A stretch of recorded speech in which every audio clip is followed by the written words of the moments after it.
Inferno, Canto 19. The eighth circle, fraud. The third trench, simoniacs. O Simon Magus, O his wretched followers, since ye the things of God, which ought to be the brides of righteousness, rapaciously adulterate for silver and for gold, it now behoves the trumpet sound for you, for in the third great trench your station is. We now had climbed the next tomb-spanning bridge, and were on that part of the crag which hangs directly o'er the middle of the trench. Wisdom supreme, how great the art thou showest in heaven, on earth, and in the evil world! How justly too thy virtue makes awards! I saw that on its sloping sides and bottom the livid-coloured stone was full of holes, all of one width, while each of them was round. Nor less nor more wide did they seem to me than those which in my beautiful St. John's are made as places for baptizing priests, and one of which not many years ago I broke to save one who was choking in it, be this a witness undeceiving all. Out of the mouth of each a sinner's feet protruded, and as far as to the calf his legs, the rest of him remained within. The souls of all were, both of them, on fire, because of which their joints so strongly twitched they would have snapped green twigs and cords of grass. And as a flame on oily things is wont to move along the outer surface only, so likewise was it there from heels to toes. Who, teacher, is he yonder who is tortured by twitching more than all the rest, his mates? Said I, and whom a redder flame is sucking. And he to me, If thou wouldst have me bear thee down yonder bank which lowest lies, from him thou'lt know both of himself and of his sins. And I, what pleases thee I like.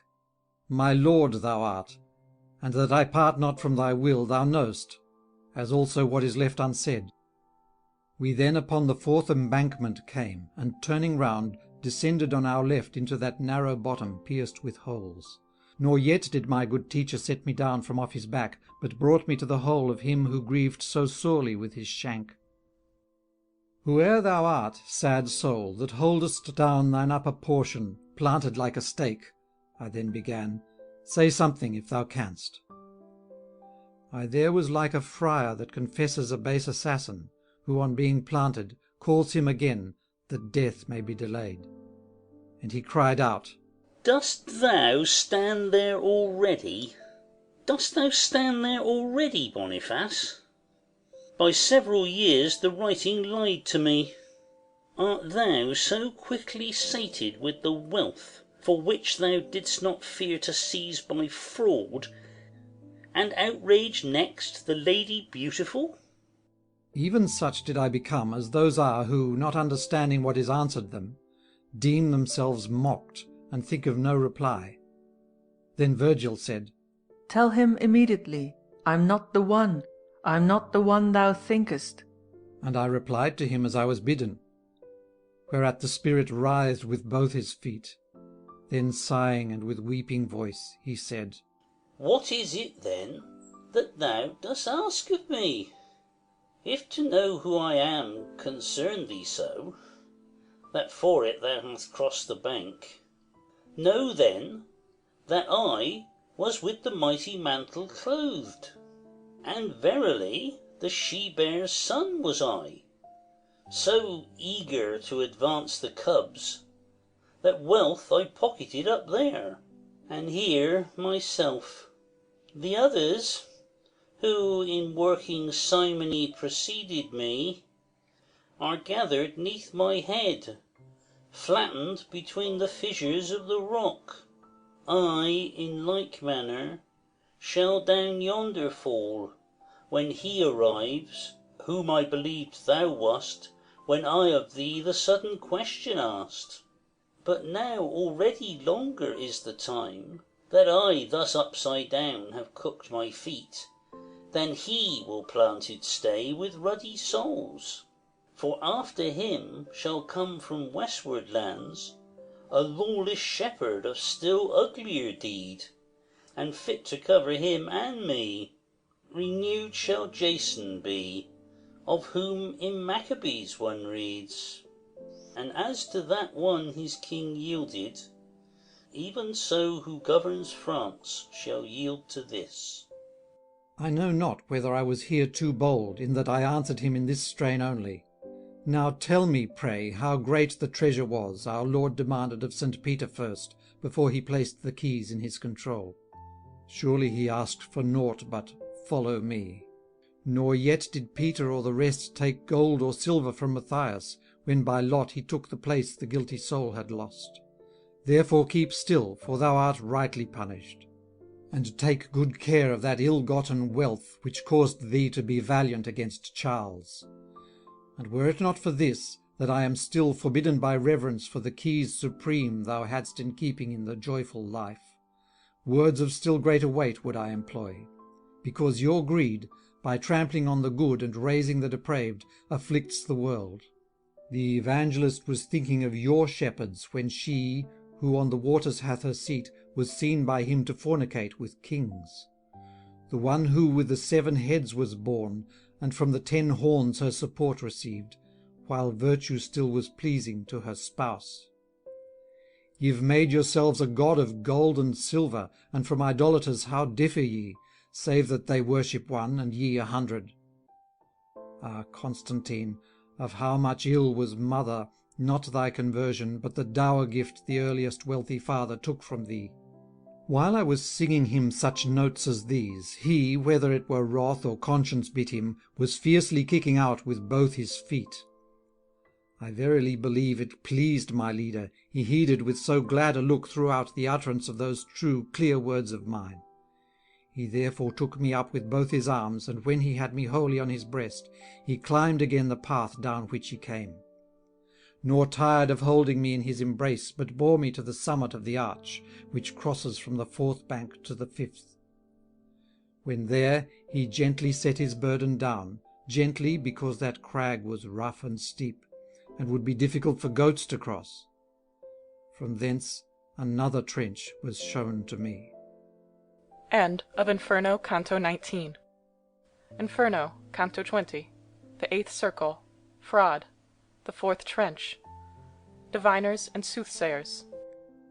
About strange punishments must I make verses, and furnish matter for the 20th song of this first lay, which treats of those submerged. Already had I wholly given myself to looking down at its uncovered bottom, which with the tears of agony was bathed, when people in the great round trench I saw come weeping silently, and at the pace at which in this world litanies advance. Then, as my sight fell on them lower down, wondrously twisted each of them appeared between the chin and where the chest begins. For toward his loins his face was turned around, and backward it behoved him to advance, because of foresight they had been deprived. By palsy some, perhaps, may thus have been entirely turned around, but I have not seen it, nor do I think there ever was one such. So may God let thee, reader, gather fruit from this thy reading. Think now for thyself how I could ever keep my own face dry, when at close range I saw our human image so twisted that the weeping of the eyes along the fissure bathed the back. Indeed, as on a rock of that hard crag I leaned, I wept so that my escort said to me, Art thou still foolish as the others are? Here liveth piety, when wholly dead is pity. Who then guiltier is than he who lets his feelings judge divine decrees? Lift, lift thy head, and see the man for whom, before the Trojans' eyes, the earth was opened, whence all cried, Whither art thou rushing now, Amphiaraus? Why quittest thou the war? And he ceased not from plunging headlong down to Minos, who lays hold on every one. See how he makes a bosom of his shoulders, because he wished to see too far ahead, he looks behind, and backward goes his way. Behold Tiresias there, who changed his looks when female he became from being male, his members being each and all transformed, and afterward he needs must strike again the 2 entwining serpents with his rod, ere he the plumage of a male regained. He who to that one's belly turns his back is Aruns, who in Luni's mountain quarries, where toils the Carrese, who dwells below, among white marbles had as dwelling place a cave, from which his view was not cut off, when at the stars he gazed, or at the sea. And she, who yonder with dishevelled locks covers the breasts which thou dost not behold, and has on that side all her hairy skin, was Manto, who first searched through many lands, then settled in the place where I was born. Thereof I'd have thee hear me speak a little. After her father had from life departed, and Bacchus' city had become enslaved, she wandered long about the world. Up there in lovely Italy, beneath the Alps, which o'er the Tyrol lock out Germany, there lies a lake which is Benaco called. From o'er 1,000 springs, I trow, 'tween Garda and Valcamonica, the Pennine Alp is bathed by waters which therein find rest. A midway place there is where Trento's shepherd, and he of Brescia, and the Veronese, might each his blessing give, if there he went. Peschiera next, a fair and mighty fortress, and fit to face both Bergamasques and Brescians, sits where the shore lies lowest round about. There all that in Benaco's spacious lap cannot be held flows out of it perforce, and down through verdant pastures forms a stream. When once its water gathers head to run, no more Benaco, Mincio is its name, till at Governolo it joins the Po. Not long its course before it finds low ground, o'er which it spreads, and, making it a marsh, is wont at times to be unsound in summer. Passing that way, the cruel Virgin saw a region in the middle of the fen, untilled and naked of inhabitants. There, to escape all human fellowship and work her arts, she settled with her slaves, and lived, and there she left her empty body. Thereafter men, who all around were scattered, collected in that place, which was a strong one, because it had a fen on every side. O those dead bones of hers they built a town, then after her, who first picked out the site, they called it Mantua, with no other lot. The people in it were more numerous once, before the foolishness of Casalodi had been deceived by Pinamonte's guile. I charge thee then, if e'er thou hear it said, my town had its beginning otherwise, permit no falsehood to defraud the truth. Thy statements, teacher, are so sure to me, said I, and take such hold upon my faith, that those of others would be burnt out coals. But tell me if among these passing people thou seest any one deserving note, for my mind now is wholly bent on that. He told me then, the one who from his cheeks extends his beard across his swarthy shoulders, an augur was, when Greece lacked males so much that for her cradles only few were left. 'Twas he who set, with Calchas' aid, at Aulis the time to cut the fleet's first rope. His name Eurypylus, and in a certain place he thus is called by my high tragedy. This thou knowest well, who knowest all of it. That other one, so thin about his flanks, was Michael Scott, who surely understood the artful game of magical deceits. Guido Bonatti see, and see Asdente, who wishes now that he had given heed to cord and leather, but too late repents. See the sad women who abandoned needles, spindles, and shuttles to become diviners. These wrought their spells with herbs and images. But now, come on, for Cain is with his thorns holding the bounds of both the hemispheres, and plays upon the waves below Seville, and round already was the moon last night. Thou surely must recall it, since at times it harmed thee not, when in the dark wood's depths. Thus he to me, as meanwhile on we went. End of Inferno, Canto 20. Inferno, Canto 21. The 8th Circle, Fraud. The 5th Trench, Corrupt Politicians. Speaking of other things my comedy cares not to sing, we thus from bridge to bridge moved on, and when upon the summit, stopped, in order to behold the next ravine of Malebolge, and the next vain cries. And I beheld it wonderfully dark, and just such sticky pitch as that which boils in the Venetian's arsenal in winter, for caulking up again the unsound ships which cannot then be sailed, instead of which, as one a new one builds, one plugs the ribs of that which many voyages has made, one hammers at the stern, and at the prow another, one fashions oars, another cordage twists, while still another mends a jib or mainsail. Such was the coarse, dense pitch, which, not by fire, but by an art divine, boiled there below, and limed the bank on every side. I saw the pitch, but nothing in it save the bubbles the boiling raised, and that the whole of it kept swelling up, and settling back compressed. While I was gazing fixedly down yonder, my leader cried to me, "Beware, beware!" and drew me to himself from where I was. I then turned round as one who longs to see the thing which it behooves him to escape, and who, when by a sudden fear unmanned, although he sees, delays not his departure. And I perceived behind us a black devil come running up along the rocky crag. Ah, how ferocious in his looks he was, and in his actions how severe he seemed, with wings outspread and light upon his feet. His shoulder, which was sharp and high, was loaded with both a sinner's haunches, whom he held clutched tightly by the sinews of his feet. "Oh, Malebranche!" From our bridge he cried, "Here's one of Santa Zita's ancients. Put him beneath, for I'm for more of them returning to that town which I have well stocked therewith. There, save Bonturo, everyone's a grafter. And no for money there becomes a yes." He hurled him down, and o'er the rugged crag returned, and never was a mastiff loosed with so much hurry to pursue a thief. The other sank, and then rose doubled up. Those fiends, though, who were sheltered by the bridge, cried, "Here the holy face awaileth not." One here swims otherwise than in the Sergio. If therefore thou dost not desire our hooks, protrude not from the surface of the pitch.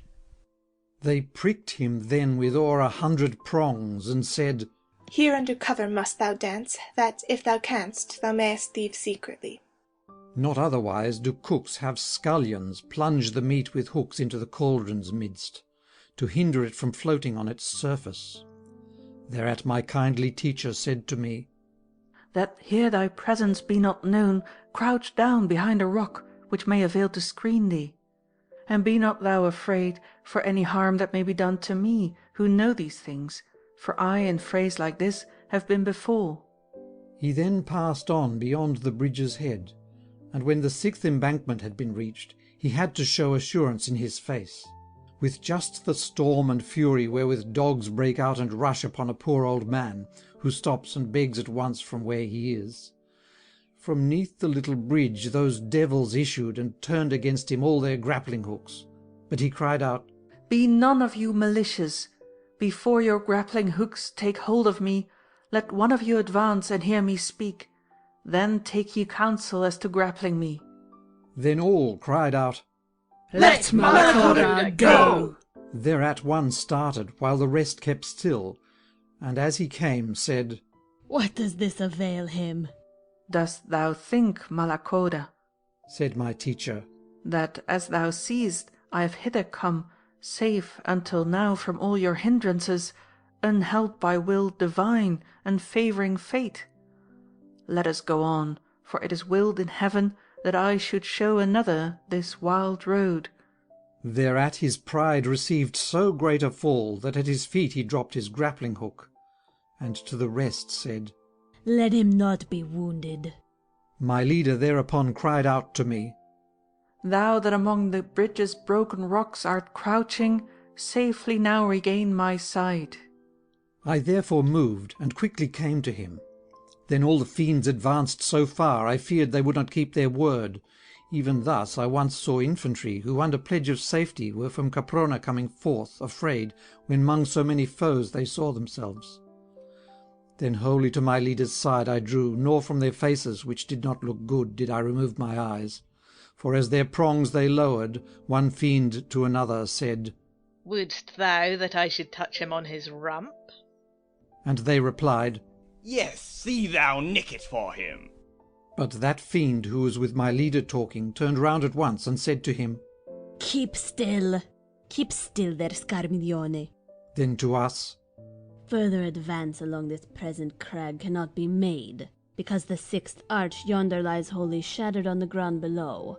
But if it please you still to go ahead, go on along this ridge. There is nearby another crag which furnishes a path. Than this hour, 5 hours later yesterday, 1260 years had passed since here the path was broken. I am sending some of my company in that direction, to see if any yonder air themselves. Go on with them, for they will not be bad. Step forward, Alicchino and Calcabrina. He then began to say, Thou too, Cagnazzo, and let old Barbariccia guide the 10. Have Libicoco go, and Dragignazzo, tusked Ciriato too, and Graffiacane, with Farfarello and crazy Rubicante. Search round about the boiling birdlime pitch.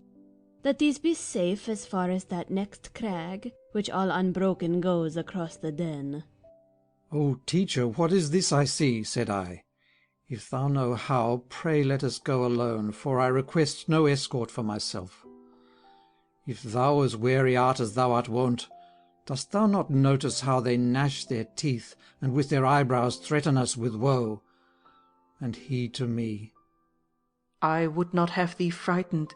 Let them grin on, then, as they like, for that they're doing at the wretches who are boiled. They wheeled and moved along the left bank then, but not till each, as signal toward their leader, had first thrust out his tongue between his teeth, and he had of his rump a trumpet made. End of Inferno, Canto 21. Inferno, Canto 22. The Eighth Circle. Fraud. The Fifth Trench. Corrupt politicians. Ere now have I seen cavalry break camp, start to attack, or be reviewed, and even at times retreat in order to escape. Scouts have I also seen upon your lands, O Aretines. Raids too have I beheld, and tournaments and tilting matches fought. With trumpets now, and now with bells, with drums and beacon signals made from fortresses. With native and with foreign things, but never have I seen horse or infantry or ship, by sign of either land or sky, set out with instrument of wind as odd as that. With the 10 demons we were going on, the fierce company, but in a church with saints consort, with gluttons at an inn. Upon the pitch alone was I intent, that I might see all details of the trench and of the people who were burned therein. As dolphins do when arching up their backs they give the warning which bids mariners take measures for the safety of their ship. Even so at times, his suffering to relieve, one of the sinners there displayed his back, and hid it in less time than lightning takes. And as in ditches at the water's edge frogs stay with nothing but their muzzles out, and thus conceal their feet and all the rest, even so on all sides did those sinners stay. And now that Barbariccia was approaching, they likewise neath the boiling pitch withdrew. I saw, and still it stirs my heart with horror, one waiting thus, as oft, while one frog stays, it happens that another scurries off. And Graffiacane, who was nearest to him, hooking his pitch-smeared tresses, pulled him up, so that an otter he appeared to me. I knew by now the names of each and all. I noted them so well when they were chosen, and when they called each other, noticed how. O Rubicante, see thou set thy claws upon him so, that thou peel off his skin. The accursed all cried out together then, and I, My teacher, if thou canst, contrive to learn who that wretch is, who thus has fallen into his adversary's hands. My leader thereupon drew near to him, and asked him whence he was, and he replied, Of Navarre's kingdom I a native was. My mother placed me out to serve a lord, for she had borne me to a rascal knave, who both himself and what he owned destroyed. I next in good King Thibault's household served, and there I set myself to graft, for which I pay the reckoning in this heat. Here Ciriato, from whose mouth protruded as from a boar's a tusk on either side, caused him to feel how one of them could rip. Among bad cats the mouse had fallen now, for Barbariccia clasped him in his arms and said, "Stand off, while I am clutching him." Then toward my teacher having turned his face, he said, "Ask him again, if more thou wish to know of him, before the others rend him." My leader then, Now tell me, knowest thou any among the other sinners neath the pitch, who Latin is? and he, Not long ago I left a man from that vicinity. Would that like him I still were covered up, for I should then fear neither claw nor hook. Here Libicoco said, We've borne too much. and with his hook so seized him by the arm and tore it that he carried off a piece. And Dragignazzo also wished to clutch him down at his legs, but their decurion then turned right around at them with threatening looks. When they were somewhat pacified again, of him who was still looking at his wound my leader asked without delay, Who then was he, from whom thou tookst unlucky leave, as thou hast said, to land upon the shore? and he made answer, That was Fra Gomita, Galura's man, vessel of all fraud, who, when he held in hand his master's foes, so dealt with them that each is glad. Their money he took, and, as he puts it, let them all off easy, and even in other offices was not a petty, but a first-rate grafter. With him Don Michel Zanche of Logodoro associates. And never do their tongues feel tired out by talking of Sardinia. But oh, look at the other grinning there. More would I say, but am afraid lest that one be making ready to claw my skin. Then the great provost turned toward Farfarello, who rolled his eyes as if he meant to strike, and said, Off yonder, thou malicious bird. If you desire, thereat began again the terror-stricken man, to see or hear Tuscans or Lombards, I will have them come. But let the evil claws here stand aside a little, that their vengeance be not feared. And I, while sitting in this very place, for one that I am, shall make 7 come out, when I shall whistle, as our wont it is, when any one of us protrudes himself.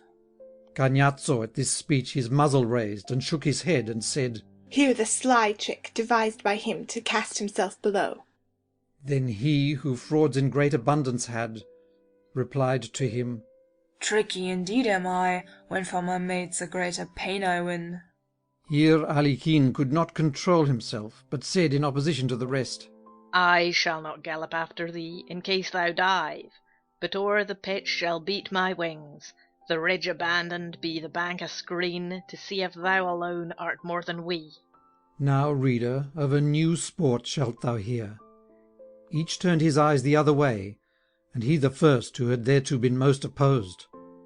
The Navarrese chose well his time, stood firmly upon the ground, and jumping suddenly, from what they purposed, freed himself thereby. For this each felt himself to blame, but most the one who of the loss had been the cause. Hence he moved first, and shouted, Thou art caught! But little did it profit him, for wings could not outmeasure fear. As one went under, the other flying upward raised his breast. Nor different is the speed with which a duck dives under water when a hawk draws near, who, vexed and baffled thus, flies up again. Then Calcabrina, angered by the flout, flew out behind him, glad that one escaped, because it let him scuffle with the other. And then, the grafter having disappeared, he turned his claws upon his own companion, and grappled with him o'er the ditch. But he, being indeed a fighting sparrow-hawk fitted to claw him well, they both fell down into the middle of the boiling fen. A sudden separator was the heat, but rising thence was quite impossible, they had their wings so limed with sticky pitch. Then Barbariccia, vexed as were the rest, his mates had 4 of them with all their hooks fly to the other bank. On both sides then they speedily descended to their posts, and stretched their hooks out toward the pitch belimed, who now were cooked inside their crusted hides, and thus embarrassed we abandoned them. End of Inferno, Canto 22. Inferno, Canto 23. The 8th Circle, Fraud. The 6th Trench, Hypocrites. Silent, alone, and unaccompanied we went along, one first and one behind, as minor friars go when on the road. My thoughts, by reason of the present brawl, were turned to Aesop's fable, that wherein he talks about the frog and mouse. For now, and at this moment, are no more alike than one is like the other, if beginning and end be linked by an attentive mind. And even as one thought from another springs, so next from that one was another born, which doubled my first fear. Hence thus I thought, these devils have been scorned on our account, and with such injury and scoff indeed, that I believe that they are greatly vexed. If anger to ill will be joined, they'll come more fiercely after us than doth a dog the rabbit which he seizes with his teeth. Already I was feeling all my hair bristling with fear, when gazing back intent, I said, If, teacher, thou hide not thyself and me with speed, I dread the evil claws. We have them now behind us, and I so imagine them that I already feel them. And he... If I were made of leaded glass, thine outward image I would not reflect more quickly than thine inward I receive. Even now thy thoughts were coming among mine with outlook and intent so similar, that I with both a single purpose formed. If it be true the right bank slopeth so, that to the following trench we can descend, we shall escape from this imagined chase. He had not finished telling me his plan, when not far off I saw them coming on with wings outspread, intent on seizing us. My leader then took hold of me at once, even as a mother, by the noise aroused, and seeing close to her the burning flames, seizes her child and flees, and doth not stop, since caring more for him than for herself, even long enough to clothe her with a shift. And downward from the ridge of that hard bank, his back he yielded to the hanging rock, which closes one side of the following trench.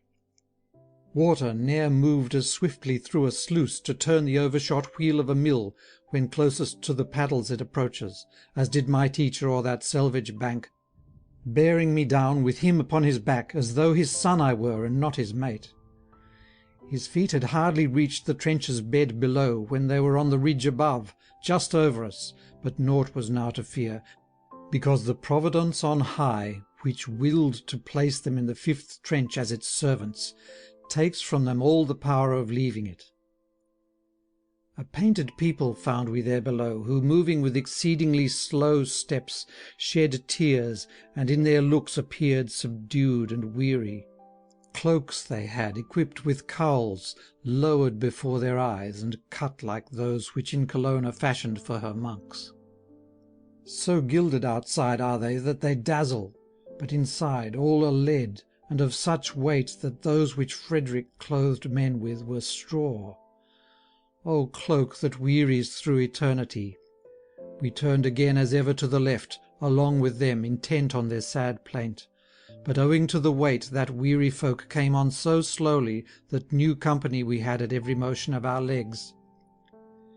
Hence to my leader I, contrive to find some one whom we may know by deed or name, and while thus going move thine eyes around. And one, who heard my Tuscan speech, cried out behind us, Stay your feet, O ye that run so quickly through the gloomy air. From me perhaps shalt thou receive what thou dost ask. Thereat my leader turned and said, Now wait, and then proceed according to his pace. I stopped, and two I saw, those faces showed great mental haste to be with me, and yet their burden and the narrow path delayed them. On coming up to us they watched me long with eyes askance, and uttered not a word. Then toward each other turning, thus they spoke. This one seems by the action of his throat alive. But if they're dead, by what right, then, go they uncovered by the heavy stole? And then, addressing me, they said, O Tuscan, who to the gathering of sad hypocrites art come, scorn not to tell us who thou art. And I to them, on Arno's lovely stream, and in its famous town both born and bred, I'm in the body I have always had. But who are ye, adown whose cheeks there drips, as I perceive, so great a woe, and what the penalty which sparkles on you thus? These orange cloaks, one answered, are of lead, and of such thickness are they, that the weights thus cause the scales that balance them to creak. We jovial friars were, and Bolognese, I Catalan, and Lodoringo he, by name, and chosen by thy town together, as one alone is usually called, to keep its peace. And such we were, as still in the Gardingo's neighbourhood appears. O friars, I began, your evil deeds, but said no more, because there struck mine eyes one crucified by 3 stakes on the ground. On seeing me, sighs through his beard he blew, and writhed all over. Then Fra Catalan, informed thereby of what had happened, said, The pinioned man thou gazest at advised the Pharisees that it expedient was to torture one man for the people's sake. Stretched crosswise, as thou seest on the road, and naked, he is forced to be the first to feel how much whoever passes weighs. And in like fashion suffer in this ditch his father-in-law, and others of the council, which proved a seed of evil for the Jews. I then saw Virgil marvelling at him who in the figure of a cross was stretched so basely in eternal banishment. Then to the friar he addressed these words. Be not displeased to tell us, an ye may, if on the right there lie a crossing place, by means of which we two may issue hence, without black angels being forced to come and extricate us from this trench's bed. Nearer than thou dost hope, He then replied, a crag there is, which at the great round wall begins, and all the cruel trenches spans, save that at this one it is broken down, and spans at naught. But ye can climb the ruins which from its base lie piled along the slope. My leader kept his head bowed down a while, then said, Wrongly did he report the thing, who yonder grapples sinners with his hook. The friar then, Among the many vices given the devil at Bologna, I once heard that he a liar is, and sire of lies. Thereat my leader with great strides departed, somewhat disturbed by anger in his looks. Then I the burdened left, and followed on behind the footprints of beloved feet. End of Inferno, Canto 23. Inferno, Canto 24. The 8th Circle, Fraud. The 7th Trench, Thieves. When in the youthful season of the year the sun beneath Aquarius warms his locks, while southward now the nights pursue their way, and when the hoar-frost draws upon the ground the counterfeit of her white sister's face, though shortly lasts the temper of her pen, the peasant, lacking provender, gets up, looks out, and seeing all the country white, slaps himself on the thigh, returns indoors, and walking to and fro laments, poor wretch, not knowing what to do. Then later on, returning out again, recovers hope, on seeing that the world has shortly changed its face, and taking down his shepherd's staff, out to their feeding drives his tender sheep. Even thus my teacher filled me with dismay when I beheld such trouble in his face. Thus too the plaster quickly reached the wound, for when we had attained the ruined bridge, my leader turned to me with that sweet look which at the mountain's foot I first perceived. First, having well surveyed the ruined arch, after some counsel taken with himself, his arms he opened, and took hold of me. And like a man who ponders while he acts, and always seems to look ahead, even so, while upward to the top of one great rock he pushed me, he sought out another crag, and said, Take hold of that one next, but first see whether it be fit to bear thy weight. No path was this for one who wore a cloak, since scarcely could we two, though he was light, and I was pushed, ascend from rock to rock. And had the slope on that bank not been shorter than on the other, I know not of him, but I would surely have been overcome. But since the whole of Malebolge slopes down to the opening of the lowest well, such is the nature of each trench's banks, that one is high and low the following one. And yet we reached at length the ridge above, from which the crag's last rock projects. My breath was so exhausted from my lungs, when up at last, that I could go no further. Nay, on arriving, I sat down at once. Thus henceforth must thou rid thyself of sloth. My teacher said, For one attains not fame sitting on cushions or neath canopies, and he that lives without attaining it leaveth on earth such traces of himself as smoke doth in the air or foam in water.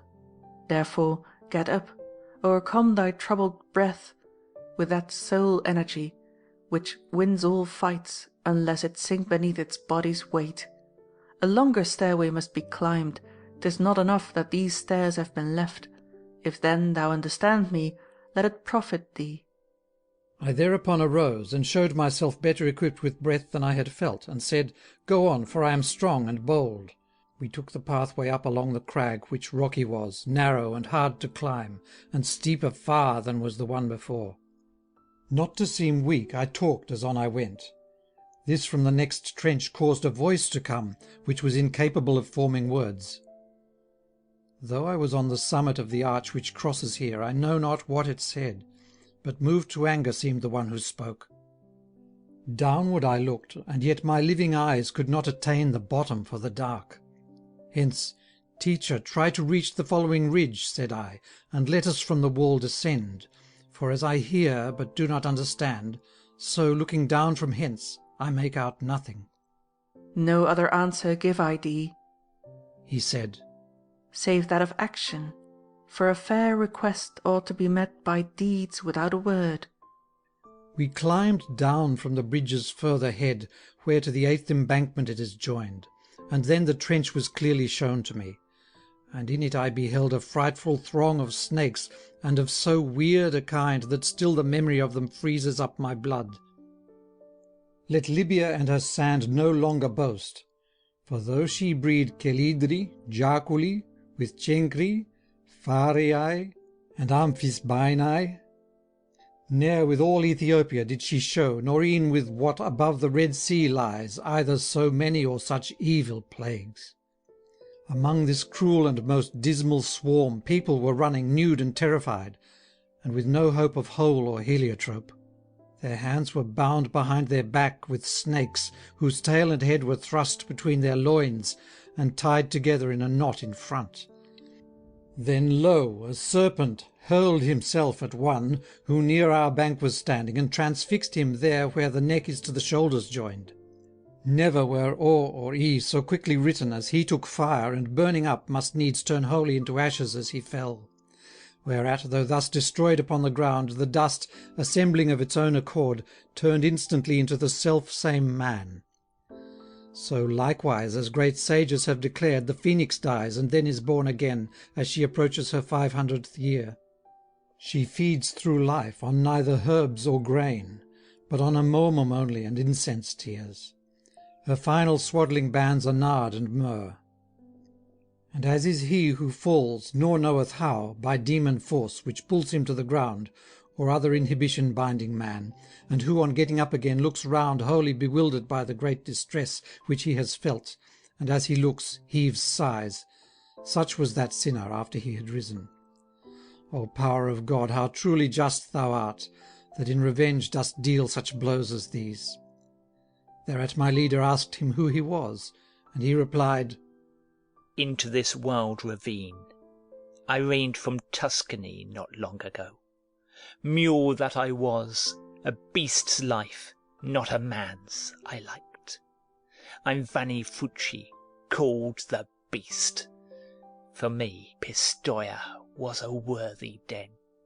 Then tell him not to slip away, I said, and ask what fault thrust him down here, for I once saw in him a man of blood and strife. The sinner then, who understood, feigned not, but turned toward me both mind and face, and said, as with a sudden shame he coloured up, That thou hast caught me in the misery in which thou seest me, gives me greater pain than that which took me from the other life. I can't refuse what thou dost ask of me. I'm placed thus low, because 'twas I who robbed the vestry known for its fair ornaments. A deed once falsely put upon another. But now, lest thou enjoy this sight of me, if thou art ever out of these dark lands, thine ears to my announcement ope, and hear. Pistoia first despoils herself of Neri, then Florence changes folk and government. From Valdimacra Mars draws forth a bolt, by turbid clouds enveloped. Next, with wild and cruel storm, a battle will be fought upon the Picene plain. Then suddenly, the bolt will cleave the mist in such a way that every Bianco will thereby be wounded. And this I've said, that it may give thee pain. End of Inferno, Canto 24. Inferno, Canto 25. The Eighth Circle, Fraud, the Seventh Trench, Thieves. The thief, at the conclusion of his words, lifted his hands with both their figs, and cried, Take that, O God, for 'tis to thee I show them. From that time onward snakes have been my friends, for thereupon one coiled around his neck, as if to say, I'd have thee speak no more. Another, coiling, tied his arms together, and clinched itself so well in front of him that he could make no use of them at all. Pistoia, Pistoia, why not will to burn to ashes, and no longer last, since in ill-doing thou excell'st thy seed?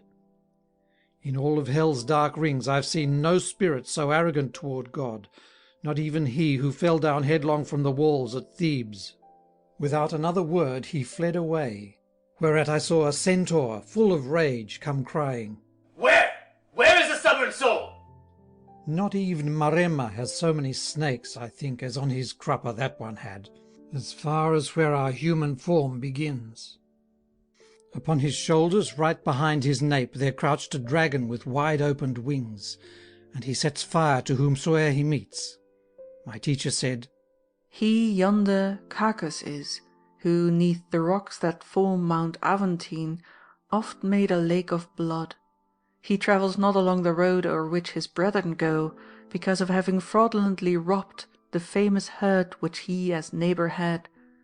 This ended his sly deeds beneath the club of Hercules, who may perhaps have dealt him 100 blows, whereof he felt but 10. While thus he spoke, that sinner too made off, whereat 3 spirits came and stood below us, whom neither I nor even my leader noticed, until they all cried out, Who then are ye? Because of which our conversation ceased, for afterward we heeded them alone. I knew them not, but so it happened then, as it is wont to do in certain cases, that one perforce employed another's name, saying, But where can Chanfa have remained? Hence, that my leader might give heed, I placed my finger in a line from chin to nose. If thou art slow now, reader, to believe what I shall tell, no marvel will it be, for I, who saw it, hardly grant I did. As toward them I was holding up my brows, lo, a 6-footed serpent hurls itself in front of one, and clings to him all over. With both its middle feet it clasped his paunch, and with its forefeet seized upon his arms. Then with its teeth it wounded both his cheeks. It spread its hind feet out along his thighs, and thrusting next its tail between the two, it stretched it upward all along his back. Ivy was never rooted to a tree so fast as round about the other's limbs that horrible wild creature twined its own. And thereupon, as if hot wax they were, they stuck together, and their colours mixed, till neither seemed to be what it had been. Just as a brownish hue precedes the flame on burning paper which is not yet black, while equally the white part dies away, the other two looked on, and each exclaimed, Oh me, Agnello, what a change is thine! For see, thou now art neither 2 nor 1. Already into one had both heads turned, when we 2 countenances still beheld mixed in a single face, where both were lost. From the 4 previous strips 2 arms were made. The thighs and legs, the belly and the chest became such members as were never seen. Cancelled therein was every former aspect. The transformed figure seemed both 2 and none, and thus appearing slowly moved away. As like a lightning flash a lizard looks, if, changing hedges 'neath the dog-day's scourge, across a road it passes, even such a little fiery serpent seemed to me, as toward the bellies of the other 2 it came, livid and black as peppercorn. And in that part through which our nourishment is first received, it transfixed one of them, and then fell down, stretched out in front of him. The pierced man gazed at it, but nothing said.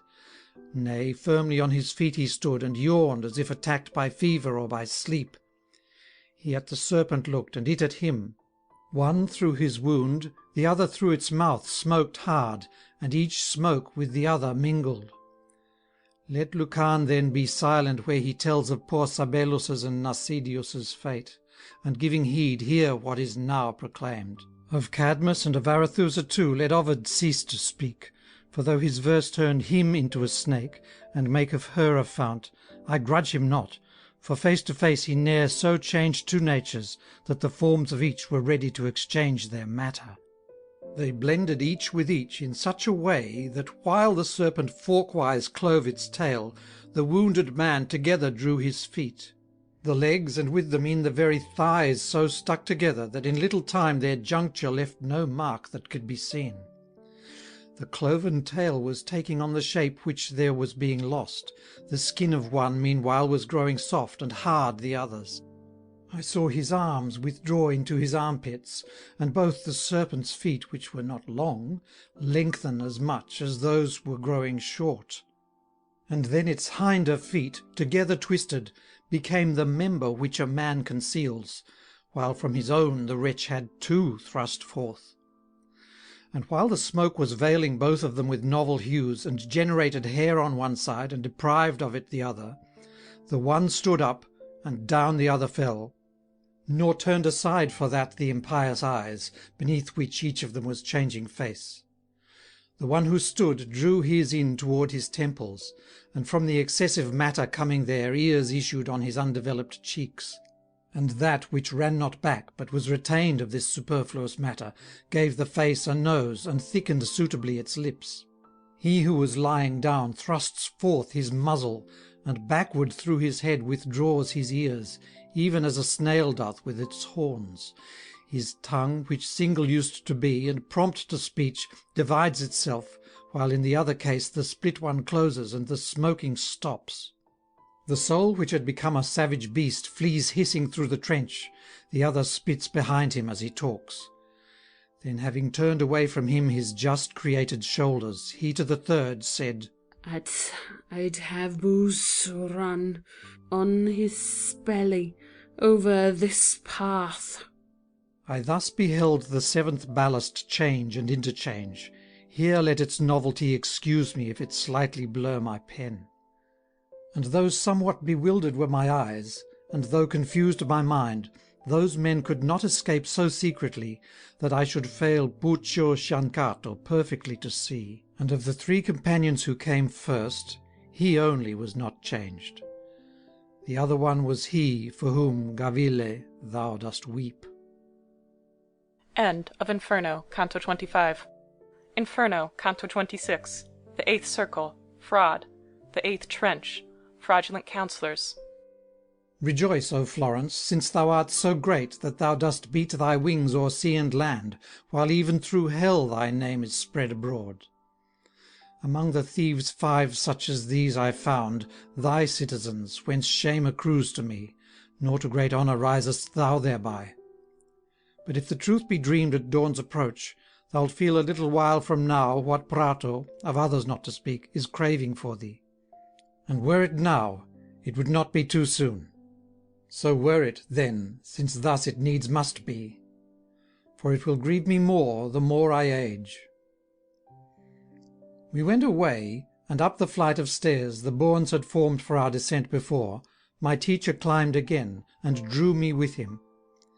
And as we followed up the lonely path among the rocks and boulders of the crag, our feet proceeded not without our hands. I sorrowed then, and now again I sorrow, when I direct my mind to what I saw, and curb my genius more than I am wont, lest it should run when virtue guides it not. That if a kindly star, or aught that's better, have blessed me, I myself may not regret it. As many glow-worms as the countryman, who on the hillside takes his rest when he who lights the world least hides his face from us, while to the gnat the fly is giving way, sees down along the valley where perchance he gathers in his grapes or ploughs his field. With just as many flames the whole 8th trench was gleaming bright, as I perceived at once, when I was where its bottom came in view. As he who by the bears avenged himself beheld Elijah's chariot when it left, and when to heaven its horses rose erect, since he could not so trace it with his eyes as to see more than just the flame alone, when like a little cloud it rose on high. Of such a nature were the flames that moved along the gully of the ditch, for none displays its theft, though each a sinner hides. Risen up to look, I so stood on the bridge that without being pushed I would have fallen, had I not grasped a great projecting rock. My leader, who perceived me thus intent, then said, The spirits are within the fires, and each is swayed by that wherewith he burns. My teacher, I replied, I'm more assured through hearing thee, but deemed it so already, and wished to ask thee, who is in the flame which comes along so cloven at the top, that from the pyre it seems to rise, whereon Eteocles was with his brother placed? He answered me, Therein are both Ulysses and Diomed tormented, who in pain thus go together, as they did in wrath. And in that flame of theirs they now bewail the ambush of the horse, which made the gate, from which the Romans' noble seed went forth. There they lament the trick, because of which Deidamia, dead, still mourns Achilles. There the Palladium's penalty is paid. If they can speak within those sparks, said I pray thee, teacher, much, and pray again that mine be worth to thee 1,000 prayers. Refuse not my request to linger here until the horned flame come this way. Thou seest that toward it I am inclined by great desire. And he replied to me, Thy prayer deserves much praise, and therefore I accede to it. But see thou that thy tongue restrain itself. Leave speech to me, who have a clear idea of what thou wouldst, for they, since Greeks they were, might be perchance disdainful of thy words. After the flame had come so near to us that time and place seemed fitting to my leader, 'twas in this fashion that I heard him speak. O ye that in a single flame are two, if I deserved of you when still alive, if I deserved of you or much or little, when in the world I wrote the lofty verses, depart not, but let one of you inform us whither, when lost, he went away to die.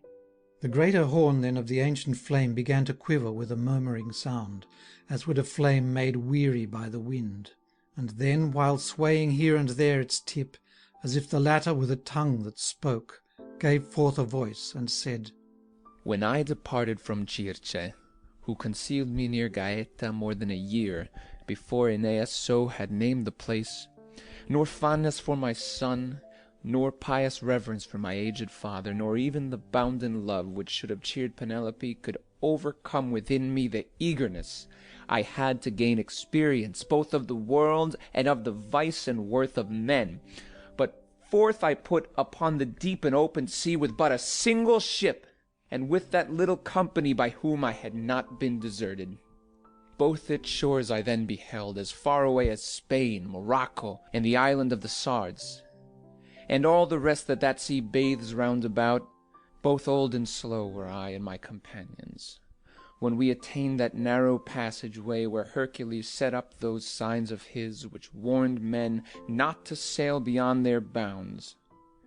Seville I left behind me on the right hand, Chaeta I'd left already on the other.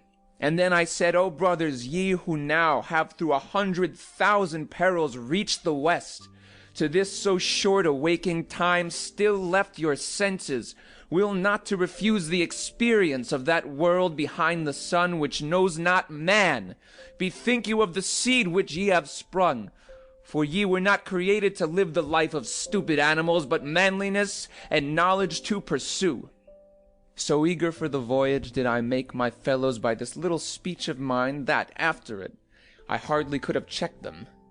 Hence to the morning having turned our stern, we with our oars made wings for our mad flight, ever veering toward the left as on we sped. Night was already seeing all the stars of the other pole, and our pole so low down that from the ocean's floor it never rose. 5 times rekindled, and as often quenched, had been the light beneath the moon, since first we entered on the passage of the deep, when lo, a mountain loomed before us, dim by reason of the distance, and so high it seemed to me that I had seen none such, and we rejoiced rejoiced, but soon our happiness was turned to grief. For from the new-found land a whirlwind rose and smote our vessel's prow. 3 times it made her whirl with all the waters, then at the 4th it made her stern go up and prow go down, even as another pleased, till over us the ocean's waves had closed. End of Inferno, Canto 26. Inferno, Canto 27. The 8th Circle, Fraud. The 8th Trench, Fraudulent Counsellors. The flame, because of having ceased to speak, was quiet and erect, and now away from us was going with the gentle poet's leave. When lo, another, which behind it came, caused us to turn our eyes up toward its tip, by reason of a vague sound issuing thence. As the Sicilian bull, which bellowed first with the lament of him, and that was right, who with his file had given form to it, was wont to bellow with the voice of him who suffered in it, so that though of brass it seemed the one by whom the pain was pierced. Even so, since from the body of the flame they had nor path nor mouth, the painful words were changed at first into the latter's tongue. But when these words had travelled to the tip, and given it that vibration which the tongue, when uttered, gave to them, we heard it say, O thou, to whom I now address my voice, and who just now didst talk in Lombard, saying, Now go thy way, for thee I urge no more, though I, perhaps, have somewhat late arrived, be not displeased to stop and speak with me. Thou seest that I am not, although I burn. If into this blind world thou only now art fallen down from that sweet Latin land, whence all my guilt I bring, pray tell me whether the Romagnols are having peace or war, for I came from the mountains 'tween Urbino and that high peak from which the Tiber springs. While downward I was leaning, still intent, my leader touched me on my side, and said, Speak thou, for this one an Italian is. And I, who had my answer all prepared, began to speak without delay. O soul, that art concealed down yonder, thy Romagna is not at present, and she never was, devoid of war within her tyrants' hearts. But I left none apparent there just now. Ravenna is, as she for many years has been. Polenta's eagle so broods there that Cervia it o'ercovers with its wings. The town which made the long resistance once, and of the French a sanguinary heap, beneath the green paws finds itself again. Verruccio's former mastiff and the new, who foully with Montagna dealt, there make, where they are wont, a gimlet of their teeth. The cities of Lamone and Santerno, the little lion of the white lair rules, who changes sides from summer-time to winter. And that whose flank is by the Savio bathed lives, as it sits twixt plain and mount, a free state half, and half a tyranny. And now, I pray thee, tell me who thou art, nor harder be than others here have been, so may thy name maintain itself on earth. After the flame had roared a little while, as is its fashion, to and fro it moved its pointed tip, and then gave forth this breath. If I believed that my reply were made to one who to the world would e'er return, this flame would stay without another quiver. But inasmuch as, if I hear the truth, none e'er returned alive from this abyss, fearless of infamy I answer thee. A man of arms I was, then courtier, trusting, since girded thus, to make amends, and certainly my trust had been confirmed, were't not for that high priest, whom ill befall, who set me at my former sins again. Both how and why, I'd have thee hear from me. While I was still the shape of bones and flesh my mother gave me, my performances were not a lion's, but a fox's deeds. All covert practices and hidden ways I knew, and I so carried on their arts, that to the ends of earth their fame was noised. When I perceived at last that I had reached that period of my life, when each should strike his sails and coil his ropes, what hitherto had given me pleasure, I thereat disliked. I yielded then, repenting and confessing, and that, alas, poor me, would have availed. The prince of modern Pharisees, who then hard by the Lateran had a war on hand, though not with either Saracens or Jews, for Christian were all enemies of his, and none of them had gone to conquer Acre, or been a merchant in the Sultan's land, not heeding in himself his lofty office and holy orders, or in me the cord, which Lena used to make those girt therewith, but as upon Soracte, Constantine once bade Sylvester heal his leprosy, so this one called on me, as master leech, to cure him of the fever of his pride. He asked me for advice, but I kept still, because his words were like a drunkard's words. And then he said, Let not thy heart mistrust. I from now on absolve thee. Teach me then how I can Palestrina overthrow. To lock and unlock heaven is in my power, as thou dost know. Two therefore are the keys my predecessor held in small esteem. His weighty words then drove me to the point at which the silent course appeared the worse.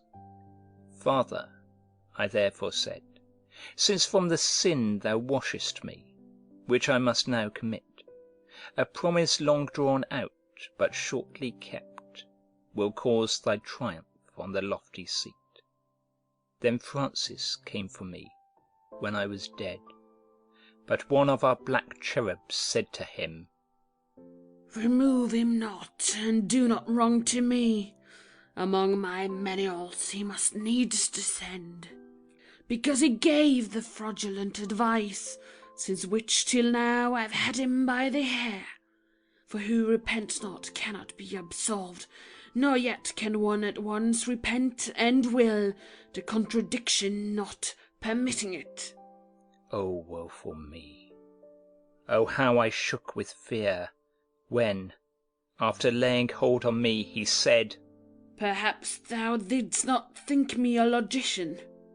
He carried me to Minos, and the latter round his hard back 8 times entwined his tail, and when in great rage he had bitten it, A sinner of the thievish fire is this, he said, Hence where thou seest me, I am lost, and, thus robed, sorrowing go my way.